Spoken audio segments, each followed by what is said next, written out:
There are questions yet to be answered about Watergate, the 18.5-minute gap in the one Oval Office tape. Didn't anybody think putting E. Howard Hunt in charge of the break-in was a bad idea, given that he tied directly back to the White House? But in our number one story tonight, the first two great still unresolved questions about Watergate are now resolved.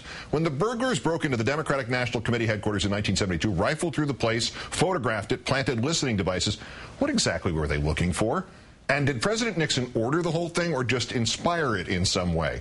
John Dean joins me with his exclusive answers in a moment. He found all this during research for a new release of his 1976 best-selling memoir, Blind Ambition. In Blind Ambition, the updated edition, the end of the story, John finds exactly how a Nixon desire translated into a break-in with a specific data target. From his book's text, Nixon, who played hardball politics, set in motion the activities that culminated with the arrests of people working for his re-election committee at the DNC. It was the quest to get the very information that Nixon had wanted and repeatedly requested that resulted in the bungled bugging and burglaries at the DNC.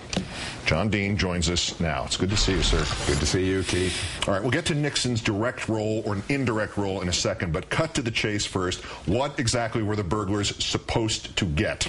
Very clear, and this is based not on speculation, it's based on documents, tapes, both before the break-in and after, that Nixon's looking for one thing. He's looking for financial information to embarrass the Democrats. What he's learned, he's gotten a tip that there's a kickback scheme in Miami with the Democratic Convention. He believes this. He wants them to get dirt on the Democrats. He pushes this before, and there's only one place you can get this information, Keith. It's in the DNC.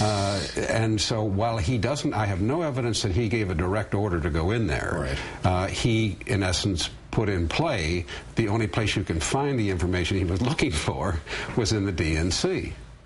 And he had this assumption that political corruption equaled money, and therefore this was worth some investigation? No, it's a little bit more specific than that, because what happened is he comes back from China.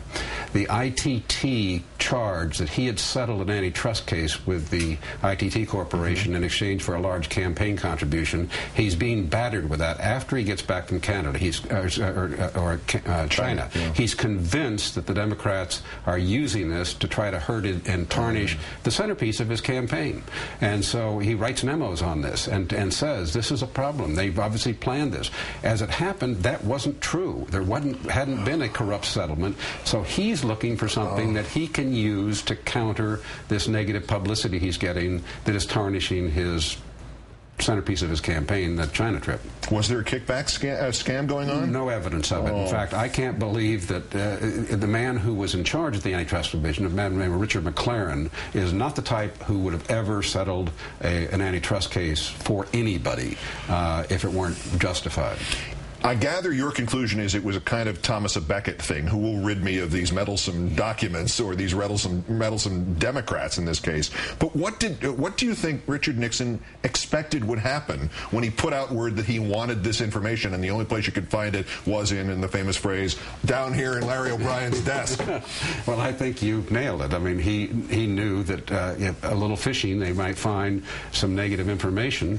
After the break-in occurs, while amnesia sets in at the White House as to who was doing what and when and why, occasionally Haldeman and Nixon slip on the tapes and acknowledge, well, the only thing that was worth anything in there was the financial information we were looking for. Right. So they recall it, they remember it, they know, but they try to, they forget obviously that they're being recorded, and they catch themselves and don't pursue these at great length. But I think, Keith, as more tapes come out and historians start looking for this, when they match up this information I've gathered, they're going to find even more of this. And how did you gather it? Where did it come from? Well, what happened is, what prompted it was I was falsely accused of ordering the Watergate break-in on a tip from my wife, who has no knowledge of Watergate whatsoever. I'm sorry, I'm not laughing at you, Mo, I promise.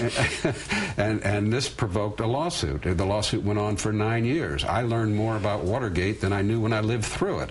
And I also had a subpoena that helped surface a lot of information. And I thought, well, it's time to share this information, not only what the revisionists are doing and trying to write bogus accounts of Watergate, but also what Nixon knew and answer some of the unanswered questions. So ultimately, Nixon is not guilty of foreknowledge of the break-in, or sort of guilty, or what is your conclusion in retrospect, knowing this? I would say not guilty of ordering the break-in, very clearly demanding information that there's only one place you can get it, is when you go to the Democratic headquarters or inside the Democratic organization somehow. So presumably the 18-minute gap on the tape is the last big one to be decided here. Is it conceivable that something about this is on that 18-minute gap, or? It's possible, but there's just no doubt. There's a mystery as to what's in that 18-and-a-half-minute gap. There's no mystery to me as to why we have an 18-minute gap. There's only one guy I know who can see it, can't you? Right, who would take 8, 9 times to get that machine to erase. It wasn't Rose Woods. It wasn't Steve Bull who had access to the machine. It was a man who barely could get the top off his medicine bottle when you had to push it down and turn it.